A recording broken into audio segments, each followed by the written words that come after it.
Shalom Brahá, eu sou Nelson Horta e esse é o canal Torá Beanus, um canal dedicado aos descendentes dos judeus que foram forçados a largar sua religião, seu povo, e que hoje desejam restaurar. E também aqueles que querem conhecer. Então, numa linguagem mais simples, mais leiga, né, porque eu também sou leigo, nós buscamos crescer juntos. Nós estamos estudando aqui Pirkei Avot, Ética dos Pais, o ano 5782. Hoje, capítulo 2, Mishnah 2. Agora fala o filho do Rabi Yehuda Hanassi, Rabban Gamaliel.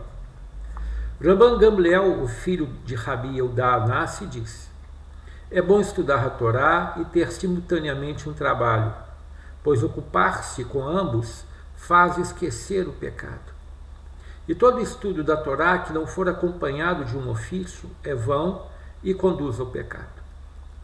Todos os que se esforçam pela comunidade, façam-no pelo amor do Eterno. Assim, o mérito dos seus antepassados os ampara e sua justiça permanece para sempre. Entre aspas, e quanto a vós, diz o Eterno, vos concederei grande recompensa, como se vós os tivesseis feito. Vamos dividir essa Mishnah em duas partes. A primeira, dito por ele, é bom estudar a Torá e ter simultaneamente um trabalho, pois ocupar-se com ambos faz esquecer o pecado. E todo estudo da Torá que não for acompanhado de um ofício é vão e conduz ao pecado. Então ele fala que se você estuda a Torá e trabalha, ou seja, você tem um ganha-pão independente do estudo da Torá, você enche o seu tempo, você ocupa sua mente e sua alma e se afasta do pecado. Agora, se você só quer estudar a Torá, como ele está falando assim, e não tem trabalho, isso é em vão. Isso te leva ao pecado. Então isso é muito delicado falar, porque nós temos várias épocas na vida judaica em que isso é contestado. Ou seja, você vê que os levitas, a tribo de Levi, foi separada para estudar e para ensinar Torá. Então aí tudo bem, eles têm o estudo e têm o trabalho, que é ensinar a Torá. Ou seja, é uma avodá, um trabalho a Deus, né? É um serviço a Deus isso. Então os levitas não simplesmente estudavam, eles trabalhavam ensinando a Torá. Eles não receberam terra, não faziam comércio, não trabalhavam na agricultura, mas o trabalho deles era ensinar a Torá. No caso, o Rambam fala aqui daquele que simplesmente só fica estudando, se enche e não divide, que tem a ver com a segunda parte da Mishnah. Ou seja, tudo que nós temos, que nós recebemos, não é só para nós. É para ser dividido, é para ser distribuído, porque o que a gente precisa, na verdade, é muito pouco. Então, uma pessoa que se torna um grande empresário de uma grande empresa, o seu principal intuito é pensar em quantas famílias a sua empresa vai empregar, ou seja, vai alimentar. Então, ele está distribuindo através da troca de horas de trabalho e também da tzedakot, ou seja, do tzedaká que ele faz. Então, nós temos que ter entendimento sobre aquilo que Deus coloca nas nossas mãos, aquilo que nós temos aprendido de Torá e colocar isso em prática. O pessoal no deserto falou, chamou a Vezahor, ou seja, nós vamos escutar e vamos fazer. Então, isso tem dois sentidos. Um, simplesmente, é que eles recebiam a Torá com toda a fé, sem contestar, e iam praticar essa Torá, ou seja, todos os valores de Torá para nós, tá? E depois iam procurar entender o porquê. Porque o judaísmo sem ação, ele não vale. Ou seja, não existe judaísmo sem ação. Judaísmo é ação.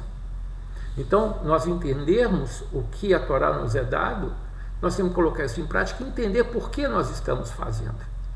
Isso é darosh derash. Ou seja, inquirir com persistência.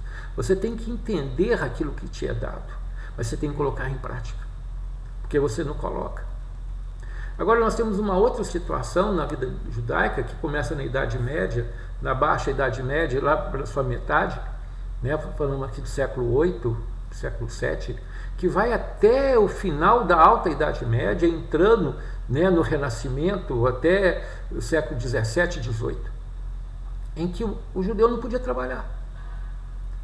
Era proibido ter cargo público, era proibido ser professor de universidade, era proibido fazer qualquer coisa. A única coisa que eles podiam, na verdade, era emprestar dinheiro, né, e trabalhar com coisa usada.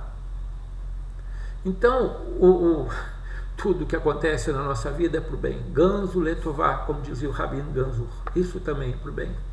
Isso fez com que a comunidade judaica, os homens, se embrenhasse na Torá e fizesse surgir coisas fantásticas, né, e se elevar coisas fantásticas como movimentos do Hassidismo, da Haskalah, né, que é o iluminismo judaico, e tantos outros movimentos por causa dessa imersão em estudo da Torá, porque aí o pessoal vamos falar assim, escondia e buscava Deus.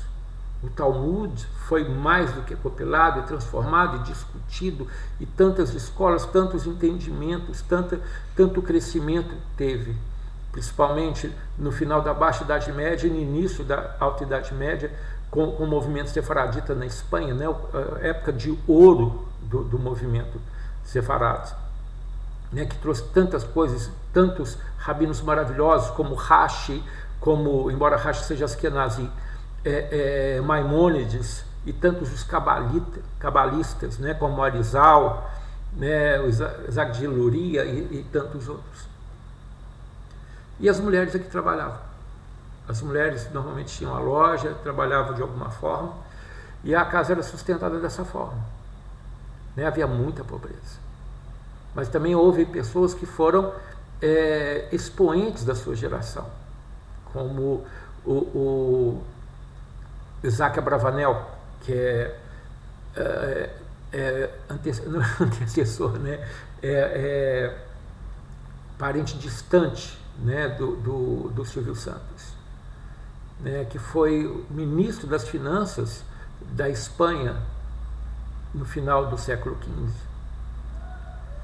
Então, tudo que a gente faz, ou seja, eu falei tudo isso para a gente poder entender que o trabalho, ele tem que acompanhar a Torá e sempre vai acompanhar a Torá. Não existe isso de simplesmente estudar a Torá que Deus vai me abençoar. Lógico, Deus vai te abençoar se você ensinar o que você aprende, sabe? Aquilo que você tem aprendido. Se você se esforça para conhecer, mais esforço você tem para ensinar.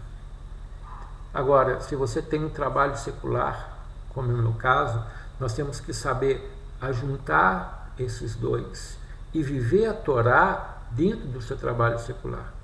Ou seja, não adianta eu ter valores de Torá, estudando a Torá ou com quem eu divido, e se no meu trabalho eu não ajo com esses valores. Isso é hipocrisia, isso é maldade, isso é pecado. Então, um suporta o outro. Um me dá condição de sustento, né, de manter minha casa e de fazer minha tzedakot, e o outro me dá caráter para me poder fazer isso. Né? Um suporta o outro. E é isso que nós temos que entender. A segunda parte nós vamos falar do segundo vídeo.